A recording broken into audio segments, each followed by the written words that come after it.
And working back to the warning track. So is Sawinski. They look up and it's gone. Griffin Conine to left center. And we're tied at 2 in the 7th. Marlins on deck. Brought to you by ADT, the official smart security partner of the Miami Marlins and Norwegian Cruise Line. Experience more at sea. Let's head out to the ballpark. Here's your host, Steven Strong. Nice job, Ahmed. Welcome live from Angel Stadium on a 73-degree Sunday afternoon in Anaheim, California. You're listening to Miami Marlins baseball on the radio. It's Fox Sports 940 Miami, and it's game 51 of 162. A calculated Clayton McCullough made every right move with his chess pieces as the Marlins secured a Game 2 victory 6-2 last night, snapping the Angels' 8-game win streak. Now, the Fish have a chance to steal a series in the Big A. We're pumped to bring you Game 3 series finale in this interleague set between the 24 and 25 Los Angeles Angels and your 20 and 30 Miami Marlins. It'll be Edward Cabrera who gets the ball for this rubber match, making his 8th start of his 2025 campaign. Kyle Hendricks, at the spry age of 35 in season 1 with the Angels, makes his 10th start and 280th of his career. First pitch slated for 4:07 right here on the Marlins Radio Network. Well, hi, everyone. Thanks for making Marlins on Deck a part of your Sunday afternoon with Jack McMullen and Marlins All-Star closer, AJ Ramos. I am Steven Strom. Let's get you the lineup for the show tonight. We've got an interesting, we're going to navigate our way to first pitch, but I would say, Power Pack broadcast. We'll hear from Eric Wagaman. We'll also hear from Pedro Guerrero, Marlins hitting coach, on what's key this afternoon against Hendricks, who's averaging 87 miles per hour.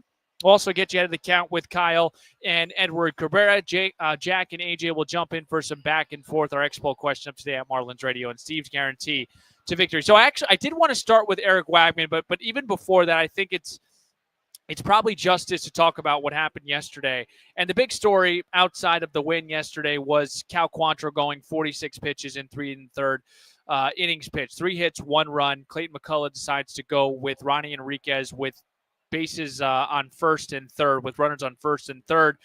Enriquez surrenders just 1 run, which is obviously on Cal's line. But then the Marlins decided to go to Jansen Junk, who signed with the Marlins in February of 2025. It was a minor league deal. And thus far in AAA, Jansen Junk was 4-3 with a 2.78 ERA in 8 starts, 45 1/3. Yesterday, we learned that the roster move was for Lake Bacher, who was optioned to AAA. Jansen Junk was brought up and recalled from AAA Jacksonville to make his Marlins debut. We didn't know when it was going to happen, but it just so happened to be yesterday following Enriquez. What Jansen Junk yesterday was just absolutely sensational. 5 innings, gave up just 1 run. I got a chance to catch up with him yesterday after the win. And I'm pretty sure I got to check this, and I should have checked this before I got on air, but I'm pretty sure he did get the save, but that's up to the scorer's jurisdiction. Let's see if he did. Yes, he did get the save yesterday, which was his first career MLB save. Let's hear what Jansen Junk had to say yesterday on what his last 48 hours were. Yeah, I got the call Thursday. The manager down there called me in the office after the game, told me I was going up. It was first time in-person call-up, so that was pretty special. You know, heart was racing and everything. And then next day I was on a flight, landed last night, and now we're here. You know, it's kind of full circle because I debuted here, haven't been back since. So coming back to Anaheim, just fueled me a little bit more. What were some of your emotions tonight? Oh, I mean, it was just excitement. I was just excited to come out here and play ball and give the team a chance to win. Pretty much business as usual, but, a little extra adrenaline. And it was great being able to finish the game. Hixie caught a great game. Fortes caught a great game too, and the defense behind me helped me out big time. We're up against the clock. I think we got fireworks coming on here, but what made you so effective? Well, I think it was just landing my breaking balls early in zone, my sweeper and my cutter. They really struggled at putting those into play. So, that was the biggest thing, and then using my fastball off that. I'd love to keep you, but I don't want to have you miss the fireworks. Thank you so much for the time, man. Great job tonight. Appreciate it. Thank you. That was Jansen Junk again, whose contract was selected 24 hours ago, and I think everyone here was a little bit surprised after just 46 pitches for Cal Quantrill that Clayton McCullough goes with Ronnie Enriquez, as ends up working out, and Jansen Junk takes it the rest of the way. Again, 5 innings of 1-run ball. I want to take a break here because I got a couple of things I do want to share. Eric Wagman, of course, is back here in Anaheim, and he continues to hit the ball. Another hit yesterday. Jack McBone caught up with him. But I want to break here to get Pedro Guerrero in as well. So we'll do our pitcher segment in segment 1. We'll go to our offensive segment in segment 2. So stick with us. Going to be a 4:07 first pitch. Marlins looking to win their first series on the road away from Lone Depot Park. We are back in 2 minutes on the Marlins Radio Network. And then he got a foul ball and a sinker, and then he went right back to the knuckle curve. Yep. 1-0 pitch. Stowers with a rocket. That's gloved in the backhand by Rengifo. Goes to short for 1. On to first in time for 2. But a run does come in. No RBI for Stowers. That thing was smoked. 109 miles an hour off the bat. But Rengifo went down to his backside to glove it. And he tossed to short to begin that 4-6-3 double play. Sanchez does score from third base, so it's 2-1 Marlins in the top of the 5th. 2 men out, runner at third, payoff to Wagaman. That one a soft tailing liner down in front of Kyron Paris in center field for a base hit. That one drifted into shallow center field, and that's an RBI single for Eric Wagaman. 2 spot in the 5th makes it 3-1 Marlins. Now the 1-2 from Caden Dana. That one launched down the left field line and deep. Ward is back. He's looking up, and it's a couple rows deep into the seats and gone. Connor Norby went line hunting, and he belts his 3rd homer of the year and some big-time insurance for the Fish. Give us your last 48 hours. Yeah, I got the call Thursday. The manager down there called me in the office after the game, told me I was going up. It was first time in-person call-up, so that was pretty special. You know, heart was racing and everything. And then next day I was on a flight, landed last night, and now we're here. You know, it's kind of full circle because I debuted here, haven't been back since. So coming back to Anaheim, you know, just fueled me a little bit more. What were some of your emotions tonight? Oh, I mean, it was just excitement. I was just excited to come out here and play ball and give the team a chance to win. Pretty much business as usual, but, you know, a little extra adrenaline. And it was great being able to finish the game. Pixie caught a great game. Take the Marlins wherever you go. Download the iHeartRadio app and make Fox Sports 940. That's Fox Sports 940, the top preset to listen to every Marlins game this season. Steven Strom here steering you to first pitch. 4:07 rubber match between the Marlins and the Angels. Jack McMullen, AJ Ramos, they will join me in a couple of minutes. They also have your call. Ahmed back in the studio, and shout out to Ahmed. A late night on the East Coast, about 1:30, 2 a.m. Didn't get a ton of sleep, but he's back hitting the 1s and 2s and doing a phenomenal job here on this Sunday afternoon. Edward Cabrera will go opposite Kyle Hendricks here tonight. We did do the pitchers in the first segment, so I want to segue into the offense, who I thought really broke out yesterday. Connor Norby, big-time 3-run home run to really give the Marlins, they could loosen the collar a little bit, and Jansen Junk took it the rest of the way. 5 innings of 1-run ball. So let's get into the offense now. Eric Wagaman was a big storyline coming back to Anaheim, grew up in Mission Viejo.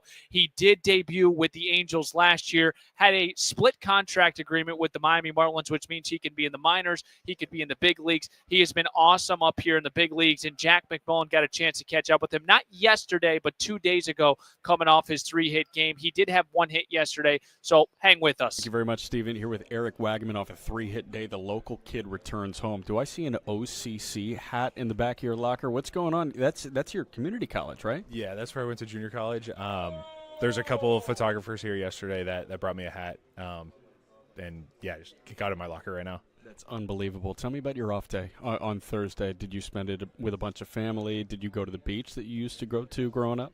Yeah, I walked along the beach when I woke up, but then, yeah, I went out to breakfast with my mom and brother, and then got some dinner with my dad, met up with one of my friends at night, grabbed a beer, and called it a night.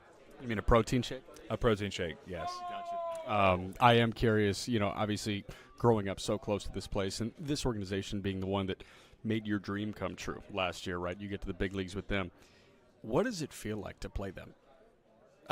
It's cool to see everybody like that I did play with last year. It's not I had some of the guys that are on the team I played with in the minor leagues over there, so it was good to see them. The coaches, they were really good to me. And then just to play in the stadium again is really cool. How have you really, kind of answered the bell over the last few weeks? Obviously, we know you started a little bit slower than I know you were probably hoping to, but you've really heated up over the last bit, and the 3 hits yesterday, the homer was an absolute shot. How do you feel like you're swinging it right now? Yeah, I feel good with where I'm at. I think just trying to find that consistency at this level, and hopefully we found something that, we can just be consistent over the rest of the season. These guys are good on the mound, it's just the game of adjustments and not missing those mistakes that you do get. Were you shooting for left center yesterday? It seemed like there was a little bit of a jet stream out there in batting practice. Yeah, the wind was nice yesterday out there to left center. No, I just luckily got it up in the air and the wind took it out. Last one for you, Wags. Are you playing for free right now? How many tickets are you comping? I think I left probably around 10 or 11 yesterday. I got another 9 or 10 today. But it's a lot of fun for people to come out and watch. They think it's super special. Obviously it is. So it's been a good time. I got to confirm with Stowers, but I think he said 40 or 50 for a single game in San Diego. So you're doing a really good job kind of keeping it under wraps like that. So appreciate the time, man. Yeah, of course. Steven. All right, did Peter Bendix do it again? I think he found another one. Eric Wagaman is on a 4-game hit streak. He has hits in 6 of his last 7 games. And my favorite stat about Eric Wagaman is in wins this year, Wags is hitting .311 with an .834 OPS. So when Wags hits, the Marlins win. He has been really good in this lineup. He's lengthened the lineup for Clayton McCullough and a right-handed bat that has shown the ability to hit for power, but also just put together and string together good ABs. Eric Wagaman will bat 5th and play first base. Now, the guy that he talks with almost every single day, Pedro Guerrero, spoke to the media this afternoon. We had a couple of questions for him, but I did want to hit on the matchup on the mound. Kyle Hendricks, of course, in his, year 30?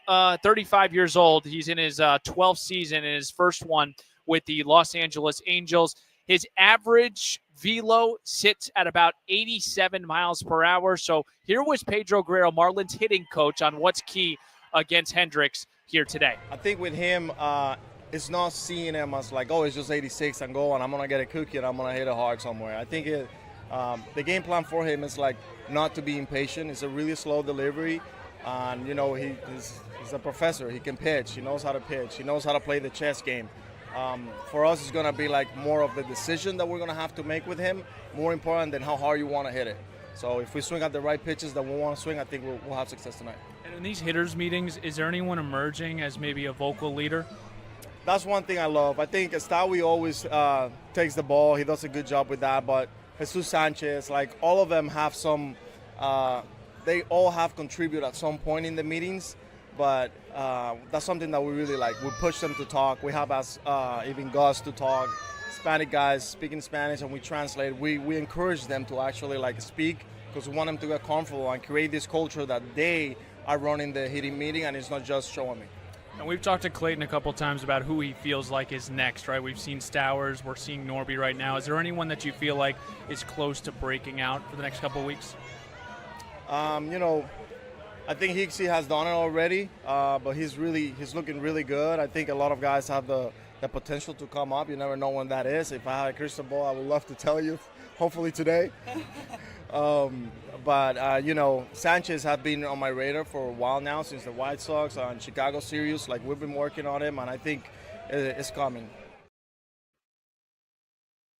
Pedro Guerrero, again, Jesus Sanchez is going to lead off. He has led off the last couple of games since Xavier Edwards' exit. The only one that has not, or the only game he has not led off, was when the Angels threw out a southpaw and Augustine Ramirez led off. I think it was game 1. So Jesus Sanchez back in the lineup for Miami. We talked about Kyle Hendricks, again, averaging about 86, 87 miles per hour. He's been a lot better here at home this season. And in the month of May, a 4 ERA in 4 starts for Kyle Hendricks. So he still has the ability to pitch. You heard Pedro Guerrero call him the professor You don't spend 12 seasons in the show for no reason. He will go opposite Edward Cabrera here at 407. Let's break. We'll get you ahead of the count. We'll go deeper into the matchup, Cabrera and Hendrick. 407 first pitch. Hang with us. We'll be right back on the Marlins Radio Network. Ball. And then he got a foul ball and a sinker, and then he went right back to the knuckle curve. Yep. 1-0 pitch. Stowers with a rocket. That's gloved on the backhand by Rengifo. Goes to short for one. On to first in time for two. But a run does come in. No RBI for Stowers. That thing was smoked. 109 miles an hour off the bat. But Rengifo went down to his backside to glove it. And he tossed to short to begin that 4-6-3 double play. Sanchez does score from third base. So it's 2-1 Marlins in the top of the fifth. Two men out. Runner at third, payoff to Wagaman. That one a soft tailing liner down in front of Kyron Paris in center field for a base hit. That one drifted into shallow center field, and that's an RBI single for Eric Wagaman. Two spot in the fifth makes it 3-1 Marlins. Now the 1-2 from Caden Dana. That one launched down the left field line and deep. Ward is back. He's looking up, and it's a couple rows deep into the seats and gone. Connor Norby went line hunting, and he belts his third homer of the year. And some big-time insurance for the Fish. Give us your last 48 hours. Yeah, I got the call Thursday. The manager down there called me in the office after the game, told me I was going up. It was first time in-person call-up, so that was pretty special. You know, heart was racing and everything. And then next day I was on a flight, landed last night, and now we're here. You know, it's kind of full circle because I debuted here, haven't been back since. So coming back to Anaheim, you know, just fueled me a little bit more. What were some of your emotions tonight? Oh, I mean, it was just excitement. I was just excited to come out here and play ball and give the team a chance to win. Pretty much business as usual, but, you know, a little extra adrenaline. And it was great being able to finish the game. Pixie caught a great game. You're listening to Marlins on Deck with Steven Strom on the Marlins Radio Network.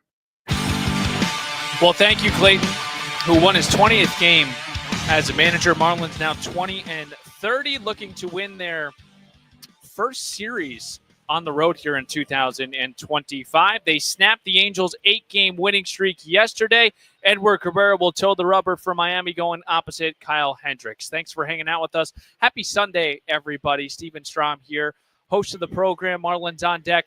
AJ Ramos and Jack McMullen have your call at 407. They will also join me for a little Q&A right here on the Marlins Radio Network. We will get you ahead of the count. We'll start here with Cabrera, 27-year-old right-hander who struts out to make his 8th start of 2025, 0-1, a 5.50 ERA.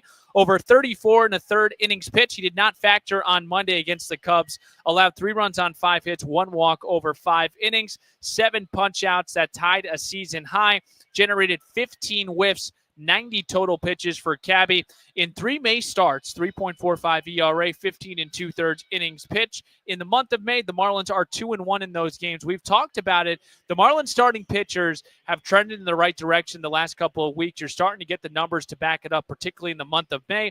Cabrera's made 1 career start against the Angels. It came back in 2023, went 5 2/3, gave up 4 hits, 3 runs, back again in 2023. Cabrera will go opposite Kyle Hendricks, 35-year-old right-hander who is in season 12, spent 11 years with the Chicago Cubs, signed a 1-year, $2.5 million deal with the Angels and Ron Washington's squad.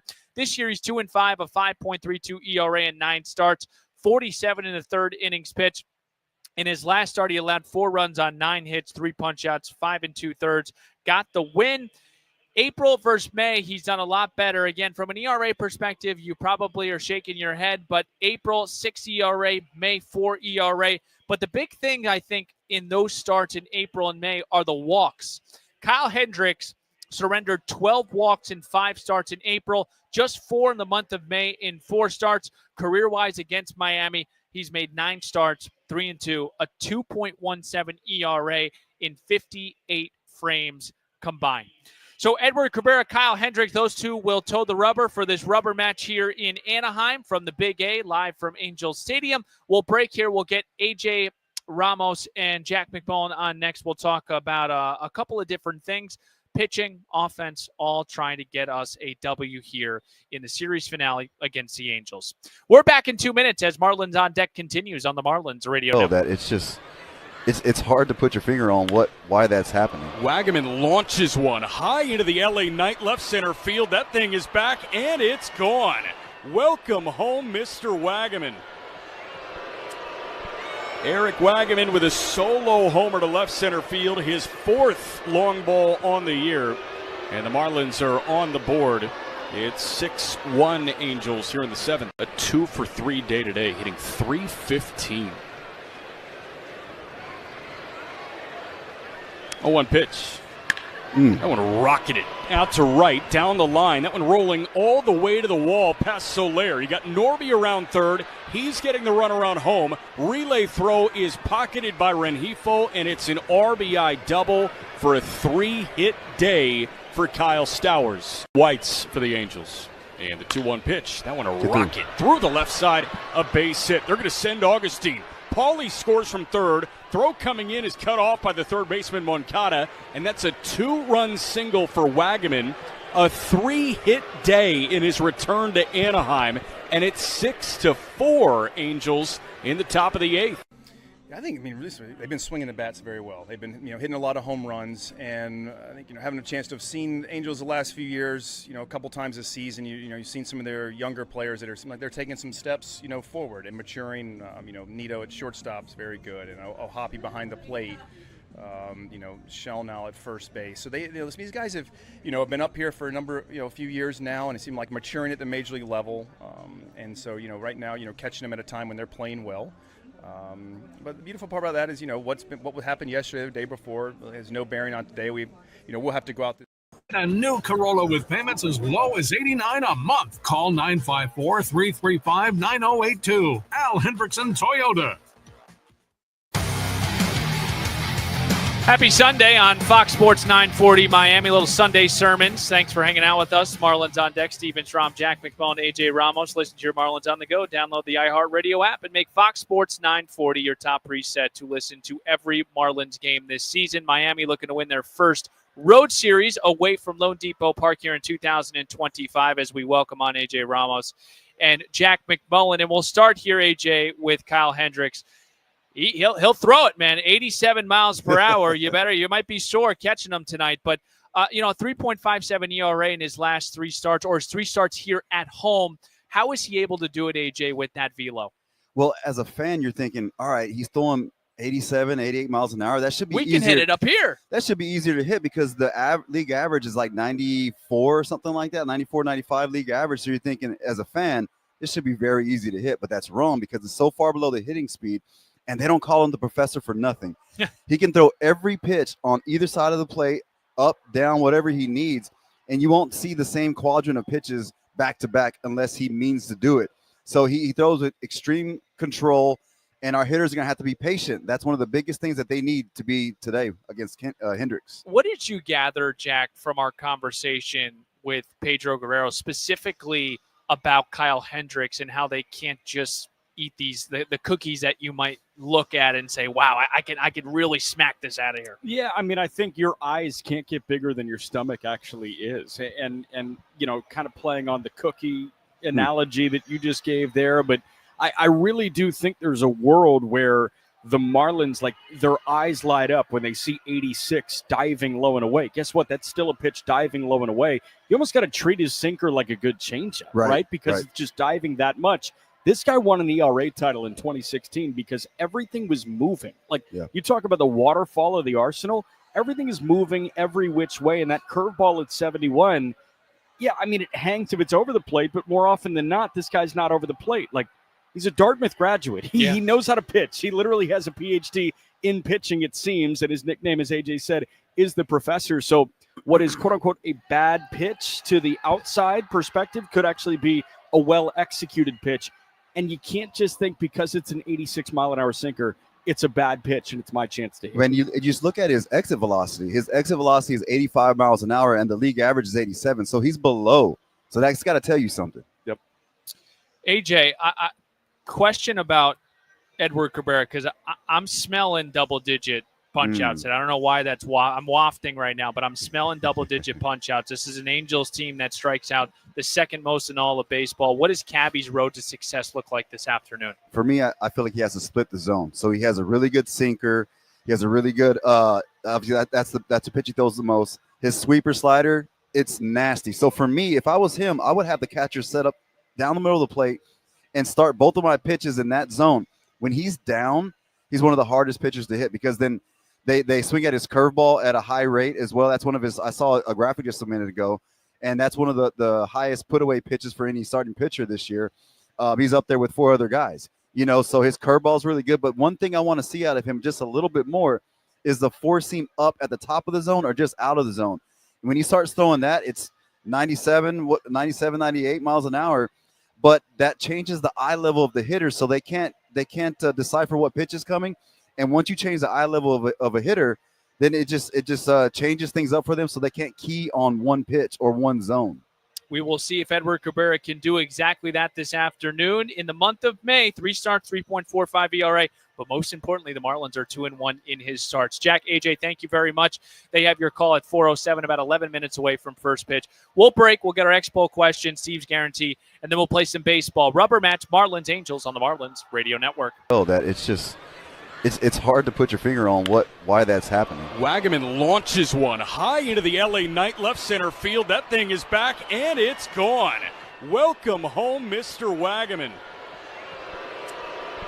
Eric Wagaman with a solo homer to left center field, his 4th long ball on the year. And the Marlins are on the board. It's 6-1 Angels here in the 7th. A 2-for-3 day today, hitting .315. 0-1 pitch. That one rocketed out to right, down the line. That one rolling all the way to the wall past Soler. You got Norby around third. He's getting the run around home. Relay throw is pocketed by Rengifo, and it's an RBI double for a 3-hit day for Kyle Stowers. Whites for the Angels. And the 2-1 pitch. That one a rocket through the left side. A base hit. They're going to send Augustine. Paulie scores from third. Throw coming in is cut off by the third baseman Moncada, and that's a 2-run single for Wagaman. A 3-hit day in his return to Anaheim, and it's 6-4 Angels in the top of the 8th. I think, really, they've been swinging the bats very well. They've been, hitting a lot of home runs, and I think, having a chance to have seen the Angels the last few years, a couple times this season, you've seen some of their younger players that are like they're taking some steps, forward and maturing. Nito at shortstop's very good, and O'Hoppe behind the plate. Shell now at first base. So these guys have, been up here for a few years now, and it seemed like maturing at the major league level. And so, right now, catching them at a time when they're playing well. But the beautiful part about that is, what happened yesterday, the day before, has no bearing on today. We'll have to go out this series and handle the baseball defensively, limit some of the opportunities that we give them on the pitching side with the free passes, and solo home runs, typically. T.com.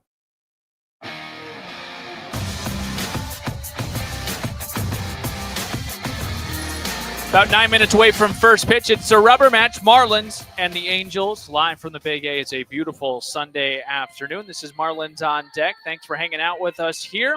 Listen to your Marlins on the go. Download the iHeartRadio app and make Fox Sports 940 your top preset to listen to every Marlins game. It was a nice win for Miami last night. 6-2 victory over the Angels. Connor Norby smacked his 3rd home run of the season. It was a 3-run home run that really broke the game open for Miami. Jansen Junk, 5 innings of 1-run ball. Following Ronnie Enriquez, Cal Quantrill started that game. But again, he just threw 46 pitches in 3 1/3 with 3 hits and 1 run. Let's get to our Expo question of today. I've got to tell you, one of my favorite things about this Angels Stadium is before they obviously play, they do play the Angels in the outfield theme. It gives me chills every single time. So I did want to tribute this Expo question to Angels in the outfield. Expo question today. What was the name of the manager of the Angels in Angels in the Outfield? I think it was the California, Jack, was it the California Anaheim Angels? There was some weird, wacky name that they've had like multiple names. Los Angeles Angels, Anaheim Angels of California. There was a bunch of wacky names, but make sure to vote at Marlins Radio. It's time for Steve's Guarantees. Batter up. Batter up. Let's play some ball. First pitch is moments away. Time now for Steve's Guarantees. Well, I told AJ Ramos I was sniffing a double-digit punch-out game from Edward Cabrera. I'm going to stand by that. I won't go double digits. I'm going to say season high, which would be 8 for Edward Cabrera. This Angels team strikes out the second most in all of baseball. I think this is a really good spot for Edward Cabrera to not only perform, but also get the Marlins a victory. They're 2-1 in cabbie starts in the month of May, hoping to make it 3-1 for Edward Cabrera. Folks, I hope you got the itch for first pitch, because when we come back, Jack McMullen paints a picture. AJ Ramos, he's ready to rock. Starting lineups in first pitch is right around the corner. Thanks for tuning in to the Marlins On Deck pregame show. I'm Steven Strom. Let's flip the M together, Miami. Marlins baseball is next. This is the Marlins Radio Network. Everyone has a fave when